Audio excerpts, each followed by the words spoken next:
નમસ્કાર મિત્રો, સ્વાગત છે આપનું આજના તાજા સમાચારોમાં। તો મિત્રો, આજના સમાચારો વિશે વાત કરવાની છે।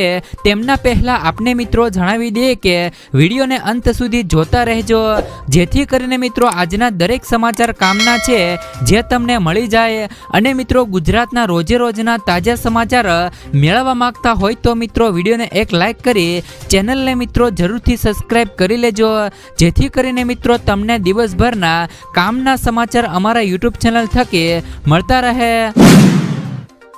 તો મિત્રો, આજના સમાચારો વિશે વાત કરીએ તો મિત્રો, બનાસકાંઠાના 125 ગામડાઓ માટે આવ્યા સારા સમાચાર। બનાસકાંઠામાં મિત્રો કર્માવત તળાવમાં નર્મદાનું પાણી છોડવાનો નિર્ણય લેવામાં આવ્યો છે। મુક્તેશ્વર ડેમ અને મિત્રો કર્માવત તળાવ માટે 500 કરોડની યોજના મંજૂર કરાઈ છે।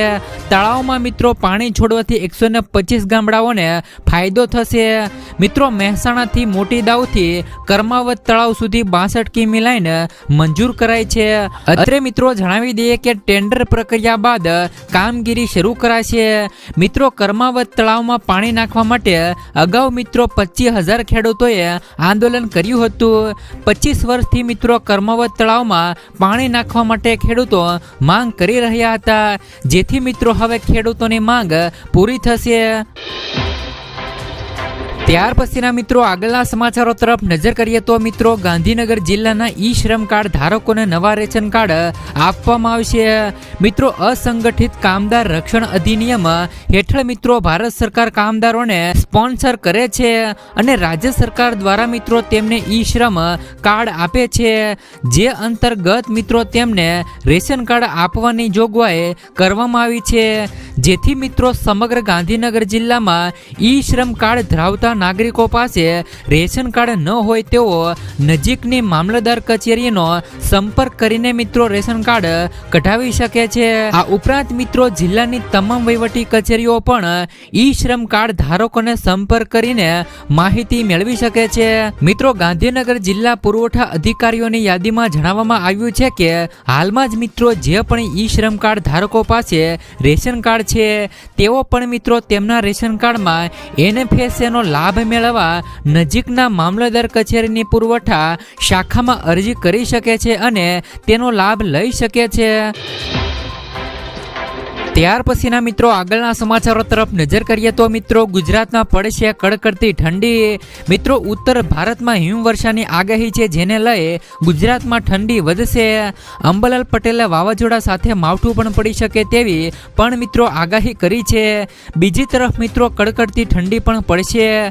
ડિસેમ્બરના અંત સુધીમાં જોરદાર ઠંડીનો અનુભવ થશે। ઉત્તર મધ્ય ગુજરાત અને સૌરાષ્ટ્રમાં વધુ ઠંડીની સંભાવનાઓ રહેલી છે।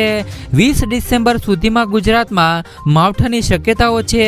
તો મિત્રો 25 ડિસેમ્બરથી જાન્યુઆરીની શરૂઆત સુધીમાં ફરી મિત્રો કમોસમી વરસાદ પડી શકે છે। ત્યાર પછીના મિત્રો આગળના સમાચારો તરફ નજર કરીએ તો મિત્રો, સીએમ પટેલે લોન્ચ કર્યું ગુજરાત ફાયર સેફટી કોપ પોર્ટલ। મિત્રો, સીએમ ભૂપેન્દ્ર પટેલની અધ્યક્ષતામાં રાજ્યના શહેરી વિકાસ વિભાગે ફાયર બ્રિગેડ સર્વિસને વધુ અસરકારક બનાવવા ગુજરાત ફાયર સેફટી કોપ પોર્ટલ લોન્ચ કર્યું છે। સીએમ પટેલે મિત્રો પ્રી વાઇબ્રન્ટ સમિટ અંતર્ગત મિત્રો યોજાયેલી liveable series of tomorrow force પર દરમિયાન મિત્રો આ પોર્ટલ લોન્ચ કર્યું છે। ગુજરાત ફાયર સેફટી કોપ પોર્ટલે વધુ માહિતી મિત્રો વેબસાઇટ પરથી જાણી શકાશે। ત્યાર પછીના મિત્રો આગળના સમાચારો તરફ નજર કરીએ તો મિત્રો, ડુંગળીના ભાવને લઈ કૃષિ મંત્રીનું નિવેદન। મિત્રો, જે પણ પરિસ્થિતિ ડુંગળીની નિકાસબંધીના કારણે ઉદ્ભવી છે, જેના પરિણામે મિત્રો ખેડૂતોને જે પણ ભાવની સમસ્યાઓ ઊભી થઈ છે, તે અંગે મેં ભારતના કૃષિ મંત્રી તેમજ મિત્રો ગુજરાતના મુખ્યમંત્રી ભૂપેન્દ્ર પટેલનું ધ્યાન દોર્યું છે। તેમજ મિત્રો ડુંગળીની નિકાસ પર પ્રતિબંધ મૂકતા ખેડૂતો પણ સરકાર પર રોષે ભરાયા છે। પરિણામે મિત્રો રાજ્યમાં ઠેર ઠેર વિરોધ પ્રદર્શન પણ થઈ રહ્યું છે. ગઈકાલે મિત્રો સતત બીજા દિવસે પણ મિત્રો ગોંડલ માર્કેટિંગ યાર્ડની બહાર ખેડૂતોએ મિત્રો દેખાવ ઉપરાંત હાઈવે પણ મિત્રો ચક્કાજામ કર્યો હતો. આ તરફ મિત્રો આજે મહુવામાં માર્કેટિંગ યાર્ડ પાસે મિત્રો ખેડૂતોએ દોરડું બાંધીને અમને ફાંસી આપો તેવા સૂત્રો પોકારીને વિરોધ વ્યક્ત કર્યો હતો. પોલીસે મિત્રો પ્રદર્શનકારી ખેડૂતોની અટકાયત પણ કરી હતી. આ ઉપરાંત મિત્રો ઉપલેટીમાં ખેડૂતોએ લોકોને મિત્રો મફતમાં ડુંગળી વેચી હતી, જેથી લોકોએ મિત્રો ડુંગળી લેવા પડાપડી કરી હતી. આ પરિસ્થિતિનું નિર્માણ થતાં રાજ્ય કૃષિ વિભાગે આ મામલે મિત્રો ગંભીરતાથી વિચારણા હાથ ધરી છે. ત્યાર પછીના મિત્રો આગળના સમાચારો તરફ નજર કરીએ તો મિત્રો માલધારી મહિલાઓનો થાળી વગાડીને વિરોધ. મિત્રો માલધારી મહિલાઓ દ્વારા થાળી વગાડીને વિરોધ પ્રદર્શન કર્યું હતું.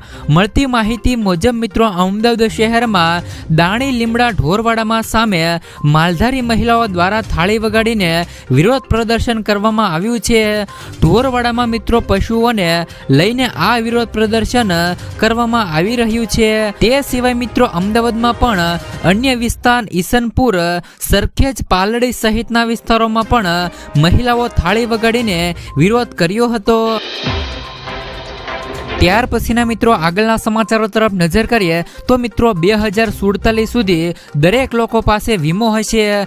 મિત્રો LICના ચેરમેન સિદ્ધાર્થ મોહંતીએ કહ્યું કે આઝાદીના 100 વર્ષમાં વર્ષ એટલે કે મિત્રો 2047 સુધીમાં તમામ લોકોનો વીમા હેઠળ લાવવા પર યોજના બનાવી છે. ગ્રામીણ વિસ્તારની જરૂરિયાતને ધ્યાને રાખી મિત્રો ખાસ સ્કીમો લાવવા પર વિચાર કરી રહ્યા છીએ. એક રિપોર્ટ મુજબ મિત્રો હાલ ભારતમાં માત્ર 5% લોકો પાસે જ વીમો છે. મિત્રો ક્લેમ સેટલમેન્ટ, લોન અને મિત્રો અન્ય સેવાઓ સિંગલ ક્લિક પર ઉપલબ્ધ કરવામાં આવશે. મિત્રો LIC ફિટનેસ શાખાઓ માટે પણ મિત્રો વિકલ્પો શોધી રહી છે. ત્યાર પછીના મિત્રો આગળના સમાચારો તરફ નજર કરીએ તો મિત્રો સોના અને ચાંદીના ભાવ ઘટ્યા. મિત્રો સોના અને ચાંદીના ભાવમાં આજે ઘટાડો નોંધાયો છે. ઇન્ડિયા બુલિયન એન્ડ જ્વેલર્સ એસોસિએશનના જણાવ્યા અનુસાર આજે મિત્રો 24 કેરેટ સોનું 495 રૂપિયા સસ્તું થઈને 61,872 રૂપિયા પ્રતિ મિત્રો 10 ગ્રામ પર થઈ ગયું છે. જ્યારે મિત્રો 22 કેરેટ સોનું 56,675 રૂપિયા પર મિત્રો ટ્રેડ થઈ રહ્યું છે. એ જ રીતે મિત્રો આજે ચાંદી 599 રૂપિયા ઘટીને 77,000 રૂપિયા પ્રતિ કિલોની નજીક પહોંચી ગયું છે. ત્યાર પછીના મિત્રો આગળના સમાચારો તરફ નજર કરીએ તો મિત્રો પ્રધાનમંત્રી ઉજ્જવલા યોજના હેઠળ મિત્રો કેન્દ્ર સરકાર ગરીબ પરિવારોને 300 રૂપિયાની સબસિડી આપી રહી છે. મિત્રો દેશમાં દિવસે ને દિવસે મોંઘવારી વધી રહી છે અને તેમાં પણ મિત્રો જો રસોઈ ગેસના બાટલાના ભાવમાં વધારો થાય ત્યારે મિત્રો ઘણા લોકોનું બજેટ ખોરવાઈ જાય છે. ત્યારે હવે મિત્રો 600 રૂપિયામાં ગેસનો બાટલો મળી શકશે. આ માટે મિત્રો કેન્દ્ર સરકાર 75 લાખ કનેક્શન આપવાની તૈયારીઓ કરી રહી છે. કેન્દ્રીય મંત્રી હરદીપસિંહ પુરીએ સંસદમાં આ અંગેની મહત્વપૂર્ણ માહિતી આપતા કહ્યું હતું કે કેન્દ્ર સરકાર ગરીબ પરિવારોને મિત્રો સસ્તામાં રસોઈ ગેસનો બાટલો LPG ગેસ સિલિન્ડર દેવામાં અન્ય દેશની તુલનામાં મિત્રો અસરકારક રહી છે. મિત્રો પાકિસ્તાન, શ્રીલંકા, નેપાળ જેવા પાડોશી દેશમાં રસોઈ ગેસના બાટલાની કિંમત ભારતની કિંમત કરતાં ખૂબ જ વધારે છે.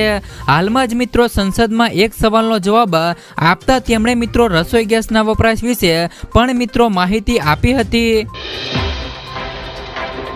ત્યાર પછીના મિત્રો આગળના સમાચારો તરફ નજર કરીએ તો મિત્રો ગેસ સિલિન્ડર પર સબસિડી માટે KYC ફરજિયાત.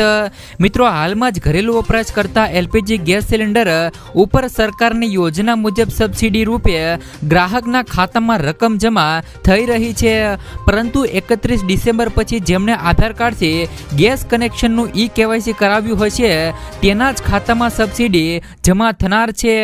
સરકારે મિત્રો તમામ ગ્રાહકો માટે KYC કેવાયસી ફરજિયાત બનાવી દીધું છે અને આધાર કાર્ડની ઈ કેવાયસીની કામગીરી ગેસ એજન્સીના કર્મચારીઓએ મિત્રો કરવાની છે, જેથી મિત્રો ડીબીટી ગેસ સબસિડી સાથે જોડાયેલ ગ્રાહકોએ ગેસ એજન્સી પર જઈને તેમનું મિત્રો બાયોમેટ્રિક પ્રમાણીકરણ પણ મિત્રો તારીખ 31 ડિસેમ્બર સુધી કરાવી લેવું. તેમજ મિત્રો ઓનલાઈન ગેસ બુકિંગ કરાવતા ગ્રાહકોને મોબાઈલ પર જ મિત્રો ઈ કેવાયસી કરાવવા મેસેજ મોકલવામાં આવ્યા છે, જેથી મિત્રોને જે લોકોને ઈ કેવાયસી બાકી હોય તે મિત્રો વહેલી તકે ઈ કેવાયસી કરાવી લેજો. વિશે વાત કરીએ તો મિત્રો સોલાર પંપ સેટ લગાવવા માટે સરકાર મિત્રો ખેડૂતોને આપી રહી છે 95% સબસિડી. મિત્રો સરકાર દ્વારા ખેડૂત ભાઈઓ માટે અનેક યોજનાઓ ચલાવવામાં આવી રહી છે, જેમાં મિત્રો સરકાર દ્વારા ખેડૂતોને સોલાર પંપ સેટ પર ગ્રાન્ટ આપવામાં આવી રહી છે.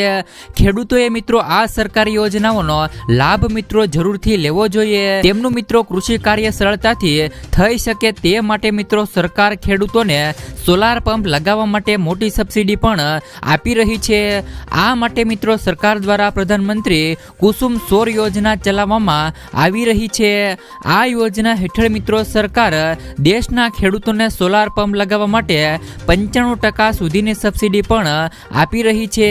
તો મિત્રો જાણો કયા ખેડૂતો આ યોજનાઓનો લાભ લઈ શકે છે અને તેના માટે કેવી રીતે મિત્રો અરજી ખેડૂતો કરી શકે છે. તો મિત્રો પ્રધાનમંત્રી કુસુમ સૌર યોજના હેઠળ સરકાર મિત્રો સૌર પંપ સ્થાપિત કરવા માટે ખેડૂતોને મહત્તમ 95% સુધીની સબસિડી આપી રહી છે, જેમાં મિત્રો ખેડૂતોને સોલાર પંપ લગાવવાના કુલ ખર્ચ પર સબસિડી આપવામાં આવે છે. જો કોઈ મિત્રો સામાન્ય વર્ગનો ખેડૂત આ યોજનાનો લાભ લેવા માંગતો હોય તો તેને સરકાર દ્વારા મિત્રો આ યોજના હેઠળ 90% સુધીની ગ્રાન્ટ આપવામાં આવે છે. અને મિત્રો જો અનુસૂચિત જાતિ અને મિત્રો જનજાતિના ખેડૂત મિત્રો આ યોજનાનો લાભ લેવા માંગતા હોય તો તેમને આ યોજના હેઠળ 90% સુધીની સબસિડી આપવામાં આવશે. સરકાર દ્વારા મિત્રો સોલાર પંપ લગાવવા માટે 95% સુધીની સબસિડી આપવામાં આવશે. ત્યાર પછીના મિત્રો આગળના સમાચારો તરફ નજર કરીએ તો મિત્રો દેવામાફી અંગે સૌથી મોટા સમાચાર. મિત્રો ખેડૂતો દેવામાફીને લઈને મોટા સમાચાર સામે આવ્યા છે. મિત્રો મોદી સરકાર જ્યારે 2004ના વર્ષમાં જ્યારે મિત્રો સત્તા ઉપર આવ્યા હતા ત્યારે તેમણે મિત્રો એવું કીધું હતું કે 2022 સુધીમાં ખેડૂતોની આવક બમણી કરી દઈશ. મોદી સરકારે મિત્રો આ વચન આપ્યું હતું. મિત્રો કહેવાય છે કે મોદી સરકારનું વચન જે આપે તે મિત્રો ખૂબ જ અનેરું હોય છે. મોદી સરકાર મિત્રો વચન આપે એ વચન ક્યારે મિત્રો ખોટું જતું નથી, પરંતુ આ વચ્ચેનું લક્ષ્ય હજી સુધી ખેડૂતોને લઈને પૂરું થયું નથી. 2022માં ખેડૂતોની આવક બમણી કરી દેવાનું વચન મિત્રો ખેડૂતોને આપ્યું હતું, ત્યારે મિત્રો હવે 2023 પણ આવી ગઈ છે, પરંતુ મિત્રો આ લક્ષ્ય હજી સુધી પૂરું થયું નથી. તો મિત્રો આ સમયમાં ખેડૂતોની આવક બમણી થઈ કે નહીં એ તો પછીનો વિચાર છે, પરંતુ ખેડૂતો માથે અત્યારે મિત્રો દેવું વધી ગયું છે. મિત્રો ખેડૂતોના લાખો ખેડૂતો દેવાદાર બન્યા છે, ત્યારે હવે મિત્રો 2024ની ચૂંટણી પણ આવી રહી છે. મિત્રો 2024ની ચૂંટણીમાં ફરી એકવાર દેવામાફીનો મુદ્દો ઉઠે તેવી મોટી શક્યતાઓ જોવા મળી છે. મિત્રો 2024ની ચૂંટણીમાં ફરીવાર મિત્રો દેવામાફીને લઈને મુદ્દો ઉઠવાનો છે, ત્યારે મિત્રો ખેડૂતો પણ કહી રહ્યા છે કે વર્ષ 2024ની ચૂંટણીમાં ખેડૂતોના દેવા માફ કરવામાં આવે અને ખેડૂતોને મિત્રો પોષણક્ષમ ભાવ મળે તો જ મિત્રો ગુજરાતમાં મતદાન કરીશું. જોકે મિત્રો ઘણા બધા રાજ્યમાં ખેડૂતોના દેવા મિત્રો લાખો રૂપિયાના કરોડો રૂપિયાના માફ કરવામાં આવે છે, જ્યારે મિત્રો લાખો રૂપિયા અને કરોડો રૂપિયાના ઉદ્યોગપતિના પણ મિત્રો દેવા માફ થયા છે. તો ખેડૂતોનું કહેવું છે કે મિત્રો ગુજરાતમાં પણ સંપૂર્ણપણે ખેડૂતોના દેવા માફ થવા જોવે. આના માટે મિત્રો તમે શું કહેજો? શું મિત્રો ગુજરાતમાં પણ ખેડૂતોના દેવા માફ થવા જોવે કે નહીં?